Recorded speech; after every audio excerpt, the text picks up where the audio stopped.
ఇప్పుడు నేను చెప్పబోయే కథ ఒక భగవంతుడికి భక్తుడిపై ఉన్న ప్రేమ వాత్సల్యం ఎలా ఉంటుందో తెలియజేసే కథ. ఇది పూరి జగన్నాథుడి ఆలయంలో జరిగిన ఒక యథార్థ సంఘటన. భక్తుడి కోసం సాక్షాత్తు ఆ పూరి జగన్నాథుడే దిగివచ్చిన కథ. అప్పుడు సమయం అర్ధరాత్రి. పూరి జగన్నాథుడి ఆలయంలో రాజగురు అయిన భవదేవుడు ఆలయ ప్రధాన పూజారి తన ఆడంబరమైన పరుపుపై గాఢ నిద్రలో ఉన్నాడు. చుట్టూ నిశ్శబ్దం. అకస్మాత్తుగా గదిలో ఉష్ణోగ్రత తగ్గిపోయింది. భవదేవుడు అస్వస్థకు గురయ్యాడు. ఆయన ముఖం చెమటతో తడిసిపోయింది. భవదేవ భవదేవ నిద్రలో ఒక గంభీరమైన స్వరం వినిపించింది. నిద్ర లేవు భవదేవ, నీ కళ్ళలో ఇంకా నిద్ర ఉంది. నా హృదయం బాధతో దహనమైపోతుంది.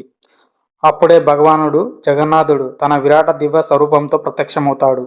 ఆయన పెద్ద పెద్ద కన్నులు కోపంతో ఎర్రగా మండుతున్నాయి. ఆయనతో పాటు బలభద్రుడు సుభద్రాదేవి కూడా నిలబడి ఉన్నారు. వారి ముఖాల్లో గాఢమైన విషాదం కనిపిస్తుంది. అప్పుడు భవదేవుడు, ప్రభు, నా స్వామి, ఇది నిజమేనా? నేను చూస్తున్నది నిజమేనా అని భవదేవుడు కంపిస్తూ వణుకుతూ అంటాడు. నా వల్ల ఏ తప్పు జరిగింది జగన్నాథ? నేను ఏం పాపం చేశాను అని భవదేవుడు వణుకుతూ అడుగుతాడు. అప్పుడు పూరి జగన్నాథుడు ఇలా పలుకుతాడు. నీ కళ్ళ ముందే నా ఇంటిలోనే అధర్మం జరిగింది. నా ప్రియభక్తుల్లో ఒకడైన నా మనోహరుడికి నా ద్వారం వద్ద అవమానించబడ్డాడు. ఆకలిగా దాహంగా అపస్మారక స్థితిలో ఉన్నాడు.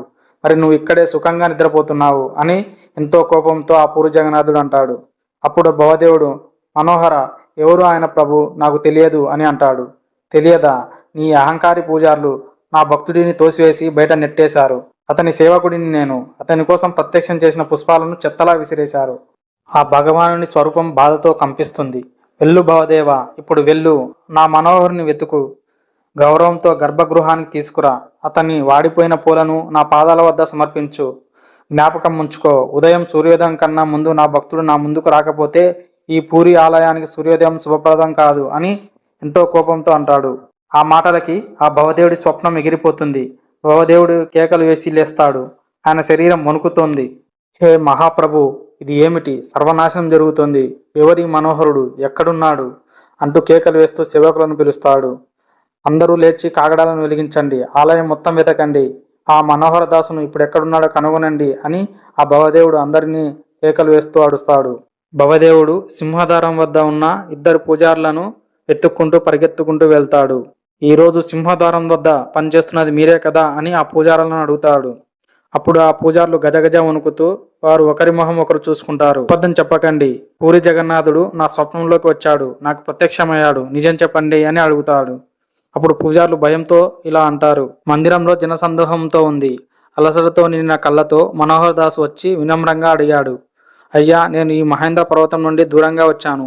ఈ కమల పుష్పాలను ప్రభువు కోసం తీసుకొచ్చాను. దయచేసి ఆయన చరణాల వద్ద సమర్పించండి అని అంటాడు. సంచి తెరిచిన వెంటనే ఆ పూజారి ముఖం అసహ్యంతో నిండిపోయింది.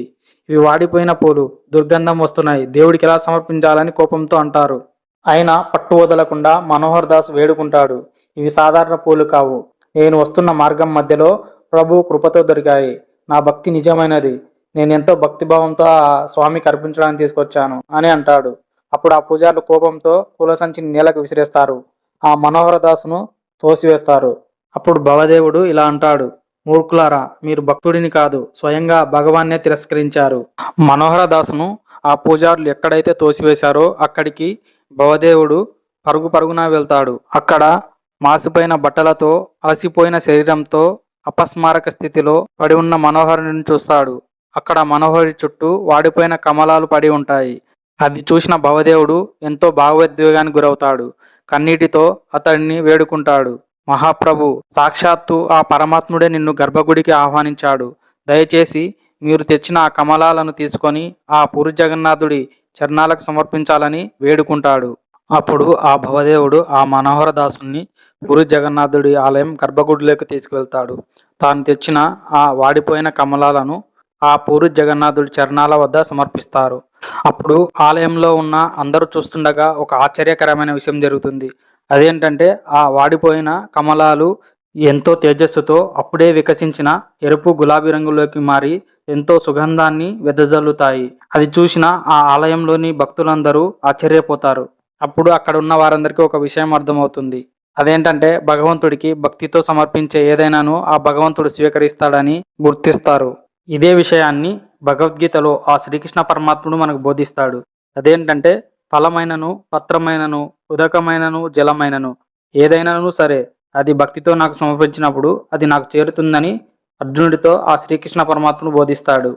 అదేవిధంగా ఈ కథలో కూడా పూరి జగన్నాథుడు ఆ మనోహరదాసుడు సమర్పించిన వాడిపోయిన కమలాలైన భక్తితో సమర్పించినందుకు సాక్షాత్తు ఆ భగవంతుడే దిగివచ్చి ఆ కమలాలను స్వీకరిస్తాడు. ఈ విధంగా ఆ పరమాత్ముడు భక్తులపైన ఎప్పటికీ ఎలలేని ప్రేమతో వ్యవహరిస్తాడని ఈ కథ ద్వారా మనకు అర్థమవుతుంది. ఇట్లు మీ శివ, సైనింగ్ ఆఫ్. జై శ్రీకృష్ణ.